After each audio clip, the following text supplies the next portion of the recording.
محترم ناظرین و سامعین، 15 شعبان المعظم کے سلسلے میں 4 باتیں ضعیف احادیث سے ثابت ہیں، وہ سماعت فرمائیں، یا اس کو دوسرے الفاظ میں یوں کہیں کہ شب برات میں آپ یہ 4 کام کر سکتے ہیں۔ نمبر 1، اس رات میں اللہ سبحانہ و تعالی جتنی توفیق دے اتنی عبادت انفرادی طور پر اپنے گھروں میں کریں،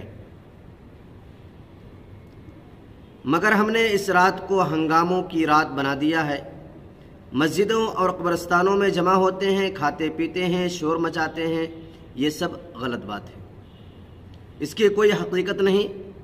اس رات میں نفلیں پڑھنی چاہیے، اور پوری رات پڑھنی ضروری نہیں، جتنی مقدر ہوں، اللہ تعالیٰ جتنی توفیق دے گھر بیٹھے پڑھے، گھر میں پڑھے، اور یہ انفرادی عمل ہے، اجتماعی عمل نہیں ہے۔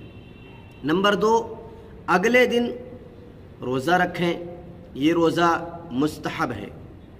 نمبر 3، اس رات میں خاص طور سے اپنے لیے، اپنے مرحومین کے لیے، اپنے رشتہ داروں کے لیے، اور خاص طور سے اپنے والدین کے لیے مغفرت کی دعا کریں، اور یہ دعا کرنے کے لیے قبرستان جانا ضروری نہیں ہے۔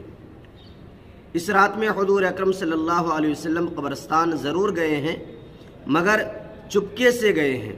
حضرت عائشہ رضی اللہ تعالی عنہا کو اتفاقاً پتہ چل گیا تھا، نیز حضور صلی اللہ علیہ وسلم نے اس رات میں قبرستان جانے کا کوئی حکم بھی نہیں دیا، اس لیے اس رات میں جو تماشے ہوتے ہیں وہ سب غلط ہیں۔ نمبر 4، جو اس رات میں اور اس رات کے آنے سے پہلے جو خاص کام ہم لوگ کو کرنے ہیں وہ یہ ہے کہ جن 2 شخصوں کے درمیان لڑائی جھگڑا اور اختلاف ہو، وہ اس رات میں صلح صفائی کر لیں۔ اگر صلح صفائی نہیں کریں گے تو بخشش نہیں ہوگی۔ تو یہ 4 کام ہوئے جو اس رات میں خاص طور سے ہمیں انجام دینے ہیں۔